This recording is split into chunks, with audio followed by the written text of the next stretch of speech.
Hola a todos, bienvenidos a nuestro podcast universitario. El tema es de la reparación a las víctimas en Colombia, un análisis desde el Sistema Interamericano de Derechos Humanos y en el Derecho Penal Internacional. El día de hoy nos acompaña Giancarlo Jiménez, el cual vamos a interactuar del tema del Sistema Interamericano de Derechos Humanos. CIDH es el principal mecanismo regional para la protección y promoción de los derechos humanos en América. Está compuesto por la Comisión Interamericana de Derechos Humanos, CIDH, y la Corte Interamericana de Derechos Humanos. ¿Tú sabes algo de esto, Giancarlo?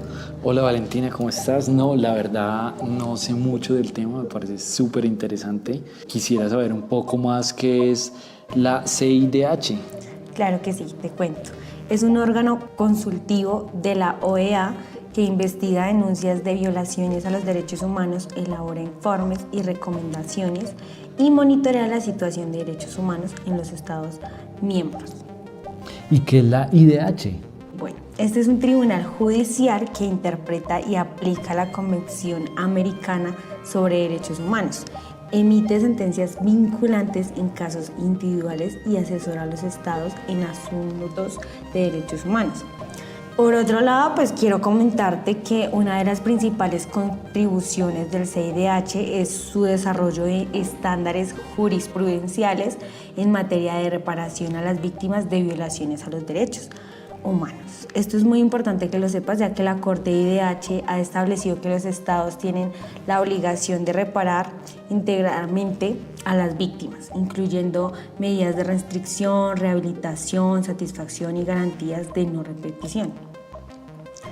En comparación a todo esto con otros sistemas regionales de protección de derechos humanos, el CIDH se destaca por su enfoque en la reparación integral.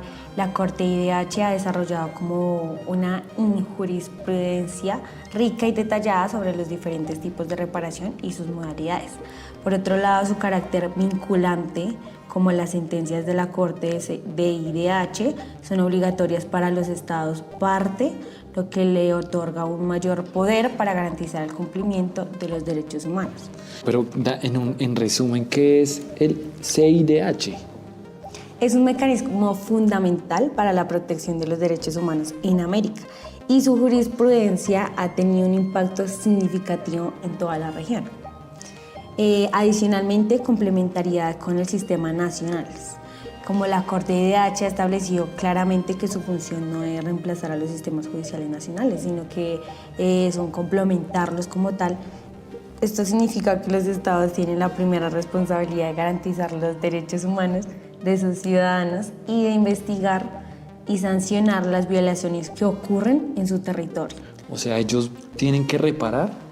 Claro que sí, es la obligación estatal de reparar cuando un Estado viola los derechos humanos de una persona. Adquiere la obligación de reparar el daño causado a las víctimas. Esta obligación se basa en el principio de responsabilidad estatal, consagrado en el derecho internacional y en esto en la Convención Americana sobre Derechos Humanos. En conclusión, ¿qué se podría decir de esa corte o qué se podría decir? Que la jurisprudencia de la Corte IDH ha sido fundamentalmente para establecer un marco jurídico sólido para la protección de los derechos humanos en América Latina, al reafirmar la responsabilidad de los estados y establecer mecanismos de reparación efectiva. La Corte ha contribuido a fortalecer la democracia y el Estado de Derechos en la región. Por otro lado, quería mencionarte que el CIDH ha determinado que la reparación debe ser integral y cumplir con los estándares internacionales. Esto implica que los estados deben adoptar una variedad de medidas para reparar el daño causado a las víctimas, incluyendo. Entonces, quería contarte que más o menos son varias, como la cesación, que son los estados deben tener, que todos los estados deben tener como las acciones que violan los derechos humanos y tomar medidas para prevenir que ocurran nuevamente. Por otro lado está la de restitución, que se busca devolver a las víctimas a las situaciones anterior a la violación, ya sea mediante la recuperación de bienes, la reincorporación al trabajo o la restitución de la identidad. Sería otra que también sería la satisfacción, que incluye medidas como disculpas públicas, reconocimiento de la responsabilidad estatal y conmemoraciones.